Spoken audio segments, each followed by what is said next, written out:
Seize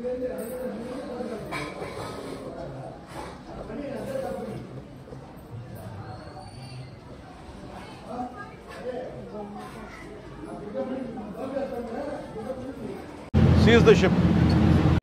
My project hydraulic bridge is an engineering model that uses principle of hydraulics to allow the bridge lift, enabling passage for boats or ships while maintaining road connectivity. Hello guys, welcome to Anjani electronics. నేను మీ శ్యామ్ పగడాల. ఈరోజు అయితే మా పెద్దోడు Suryan project అయితే చేశాడు, hydraulic bridge. ఎలా చేశాడో చూసేద్దాం రండి.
ఇహకాలనన్నీ హలాల దున్ని ఇలాతలంలో హేమం పిండగ జగానికంతా సౌఖ్యం నిండగ విరామమెరుగక పరిశ్రమించే బలం ధరిత్రికి బలికావించే కర్షక వీరుల కాయం నిండా కాలువ కట్టే ఘర్మజలానికి ఘర్మజలానికి ధర్మజలానికి ఘర్మజలానికి ఖరీదు లేదోయ్. నరాల బిగువు కరాల సత్తువ వరాల వర్షం కురిపించాలని ప్రపంచ భాగ్యం వర్ధిల్లాలని గనిలో వనిలో కార్ఖానాలో పరిప్లవిస్తూ ధనిక స్వామికి దాస్యం చేస్తూ యంత్రభూతముల కోరలుతోమే కార్మిక వీరుల కన్నుల నిండా కనకన మండే గలగల తొనకే విలాపాగ్నులకు విషారాశులకు ఖరీదు కట్టే శరాబు లేదోయ్.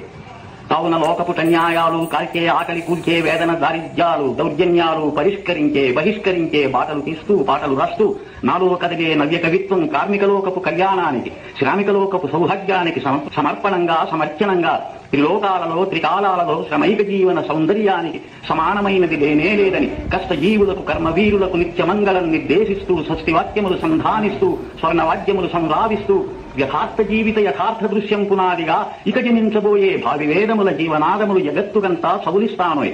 తమరి కొలిమి కుమరి చక్రం జాలరి పగ్గం సాలిల మగ్గం శరీర కష్టం స్ఫురింపజేసే గొడ్డలి రంపం కొడవలి నాగలి సహస్ర వృత్తుల సమస్త చిహ్నలు నా వినిపించే నవీన గీతికి నా విరచించే నవీన రీతికి భావం భాగ్యం ప్రాణం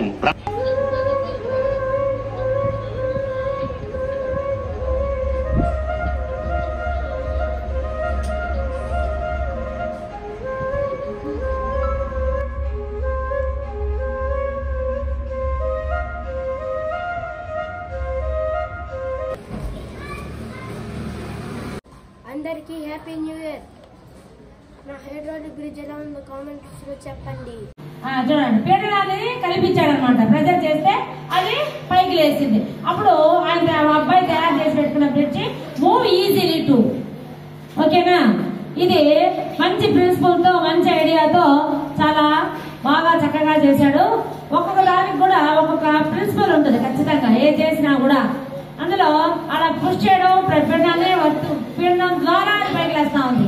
గుర్తు పెట్టుకోండి, పీడనాన్ని కల్పిస్తేనే ఒక ప్రెజర్ ని క్రియేట్ చేస్తేనే పైకి లేచింది.